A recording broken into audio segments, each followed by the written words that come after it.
As a child, I really wanted to be a doctor. For some unfortunate reasons, I spent some of my childhood waiting in hospital corridors.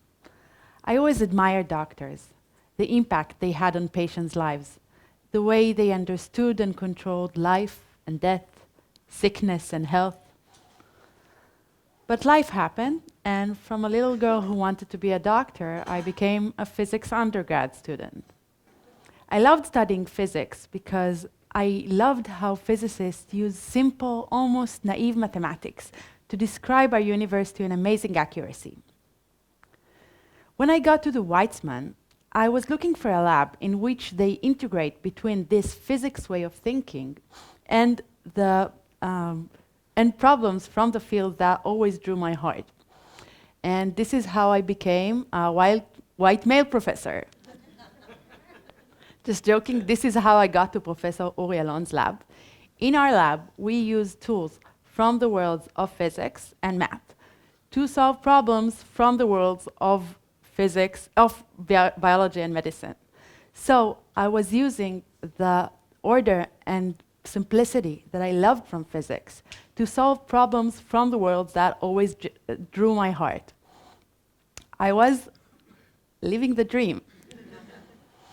And around this time, when I got to Professor Uri Alon's lab, when I was trying to understand what my research is going to be about, I was, just to clear my mind, I was watching a TV show on Netflix, admittedly not a very good one. Don't waste your time on it. It's called Dead to Me.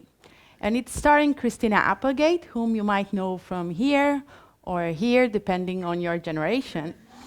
And, I was watching season 1 and season 2, and I was on the edge of my seat waiting for season 3, only to find out that it was delayed because the main actress, the same Christina Applegate, was diagnosed with something called MS. MS, multiple sclerosis, בעברית טרשת נפוצה, is an autoimmune disease, which means that it is a disease in which the immune system, the same system that is supposed to protect our body from harmful invaders, attacks our own body. Many autoimmune diseases, and MS including, have these common dynamics of relapses, which are sudden peaks in symptoms followed by long periods of remission.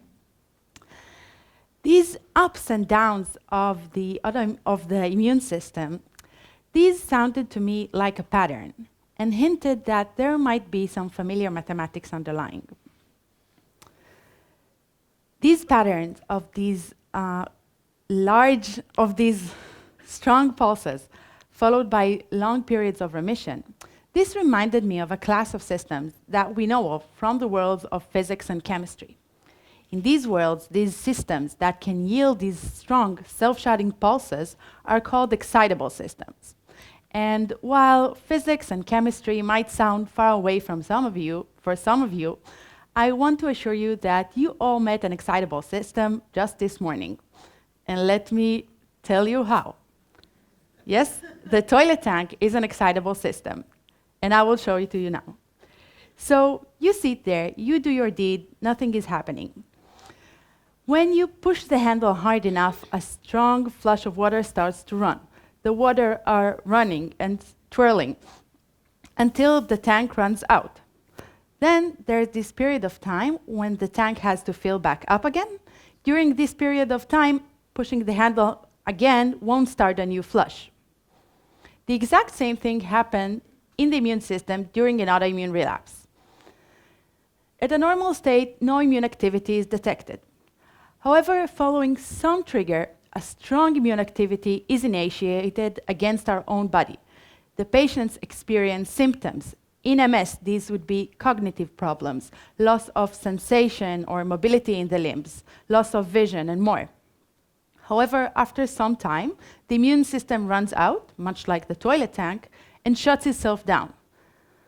Then there is a long period of remission in which the symptoms are resolved, the patients are protected and cannot experience another relapse, much like the toilet tank that you cannot initiate another flush. So this is how, thanks to Christina Applegate and that night in front of the TV, my research was born. I use mathematical modeling to find patterns in the immune system. Thank you, Christina, and we wish you health. So, how does my everyday research look like? I see a clinical data, observation, or phenomena, in that case, the relapses in patients with MS. I identify patterns in this phenomena, for example, the ups and downs of the immune system during a relapse. I then use tools from the worlds of math and physics to build a mathematical model that does not only describe the same phenomena, but is also justified biologically, in that case, excitable systems. I then use the understanding of the mathematical model to create new predictions on the data back to the clinic. This methodology on relapses in patients with MS, and this is what we found out. First, we were able to build a model that describes these ups and downs of autoimmune diseases, even though they might seem unpredictable. Once we had this model, we could start playing with it and examine what happens when we insert for the system, for example, a certain medication. What type of intervention would make these relapses less harmful? What would make them more sparse? We used computer simulations and found that if we change the course of treatment that is administered today, that is large dosage for a short period of time, into low dose for a long period of time, this could have a drastic reduction in the relapse rate and have a dramatic change on patients' lives. When we got the basic pattern, we wanted to take it to the next step and understand if we could describe using the model the same disease in different contexts. We know that in women with MS, they experience less relapses during pregnancy. We inserted into the model the biological changes that happened in the immune system during pregnancy and could now have a model that describes the same disease, not only during its normal course, but also during its course in patients during pregnancy. When we got this led us to the next step. And we wanted to understand what else can our model describe? What else works the same way? Until now, we talked about autoimmune diseases in which the immune system attacks our own body. But what happens when the immune system actually helps us? For example, when it helps us fight against viruses. What happens in an even more complex case? For example, when the immune system helps us fight against cancer, which is a harmful part of our own body.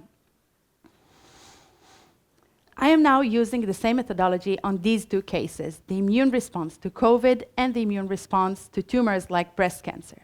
These are very different diseases, but in all these diseases, I'm finding the same pattern of these immune pulses I found in MS. I can now use the knowledge on excitable systems and the mathematical model I gained from my work on MS to understand these diseases better and suggest better interventions. This girl wanted to be a doctor because she admired how they understood and controlled life and death. Today, I'm combining physics, the mind, and biology, the heart, to help doctor navigate the complexities of the immune system. So at the end, I'm not very far from her dream. And above all, I really hope I made this girl proud. Thank you.